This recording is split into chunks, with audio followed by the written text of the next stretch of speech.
we finished our week off last night.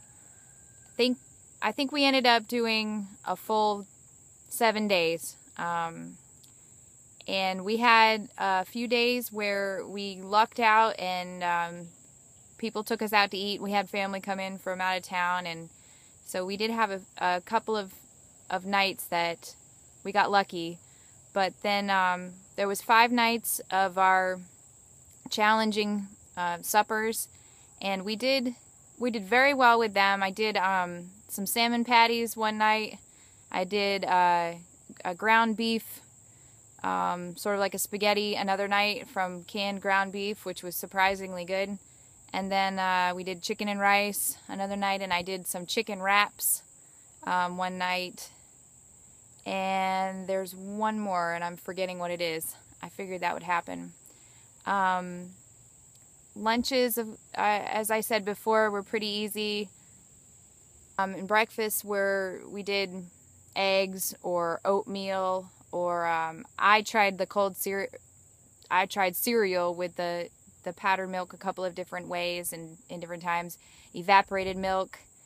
Somebody gave me the tip to add water to. That's way better than powdered milk, as far as just the consistency, I think.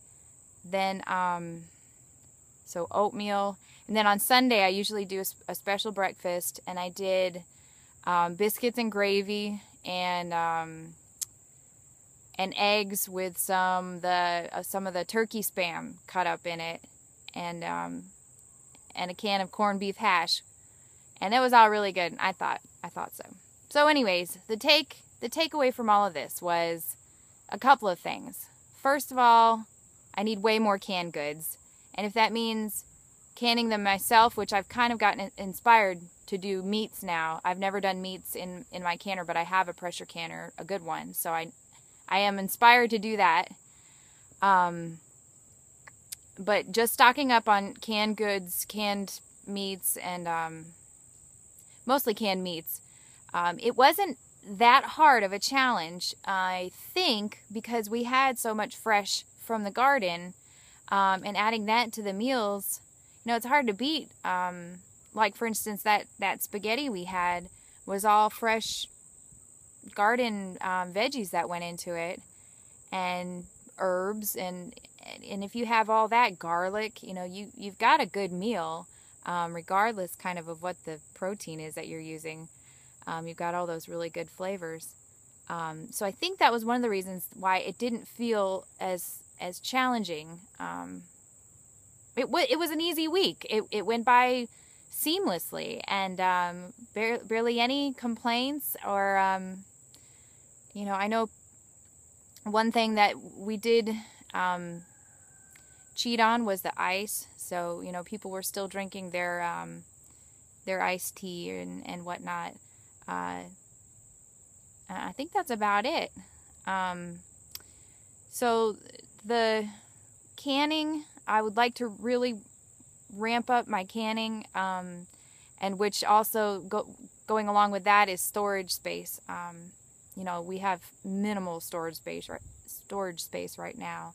So that would be something to really get really creative about. I've already had to gotten creative already. So anyways, the amount that one has to cook when you're not storing leftovers is interesting. You kind of think about that a little bit more, and trying to actually cook what your family's going to eat and not have a whole lot left. I suppose that in a normal situation, you would just, the leftovers would go to your animals, which makes sense, but you still don't want to be throwing them out a bunch of, good food. You'd think that they would just get the scraps, the minimal amount. So leftovers was one thing, and then one thing that I really want to find out more about with this challenge was shelf life of things. I understand they have a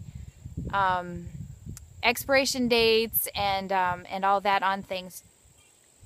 let's see what I'm trying to say. There are items, for instance, a jar of pickles. Now, is a jar of pickles really going to go bad if you open it and have it on your counter? No, of course not. It's in vinegar. But, you know, how long would you say it would be good for, or how, you know what I'm saying? It's not necessarily going by the refrigerate when opened policy. For instance, last time when I did the trial run, I had a jar of jelly. Now, I know that a jar of jelly is not going to go bad in a day sitting out on the counter. So I had it out on the counter all week, and, you know, it was fine. There was nothing wrong with it. So it makes me very curious to know, and I'd like to have some kind of way of, some resource that I could go back and, you know, maybe something from the, you know, 1800s or something like that, that would talk. But anyway, so it was good exercise. And the main thing that I keep going back to is, you know, this is only as good as far as you've got your preps, you know. I mean, if you've got a year's worth of canned goods set up, it's still going to run out, you know. If everything goes the way we think it's going to go, and there's a, you know, complete crash, and that's where, you know, it goes all the way back to your garden and what you're growing and your livestock, and the canned goods are not, they're not self-sufficient, you know, they're not sustainable, right? That was the best word I wanted to use. So you really have to think about even farther in advance, and hopefully we'll be able to do that challenge soon too. But what's it going to be like to only eat what you grow? You know, that, talk about a real wake-up call. That's going to be a wake-up call. But it definitely was a learning experience, just eating from the pantry. And I think, sorry, I think it's good. It's a good exercise because it really adjusts your way of thinking in terms of food. You know, if anything, if food is not convenient anymore, and it really changes. You know, no longer are you just throwing together a you know, turkey and cheese sandwich for lunch. You know, you've got to adjust, and you've got to say, okay, well, I can't really, you know, have sandwiches on the menu anymore. You know, and not with condiments and with fresh meat and cheese and, you know, whatnot. So it really is switching your mentality from, you know, from those convenience items to, you know, things that take a little bit longer, that maybe don't taste as good. I don't know. I mean, it's just a changing your way of thinking, and trying to get back to some of the, I don't know, kind of the old-fashioned way of eating, and that's really what I'm interested in, finding out are those old-fashioned ways of eating. And especially when it came to the Sabbath meal, I was very much wanting to go back and read the Farmer Boy by Laura Ingalls Wilder and find out, because I remember reading their day of rest was so, you know, strict, and, you know, they really did nothing, and, you know, they had to just sit there, and but the mom, I think she just served, you know, regular foods, but they were cold, I guess. I don't know. I really want to go back and read that. So anyways, this is too long, 10 minutes already. I apologize. It was a good learning experience, and I hope my family didn't mind all the weird stuff, and I think we're going to stick with some of them too. You know, the salmon patties, they were good. You know, we really liked those, and a few other things.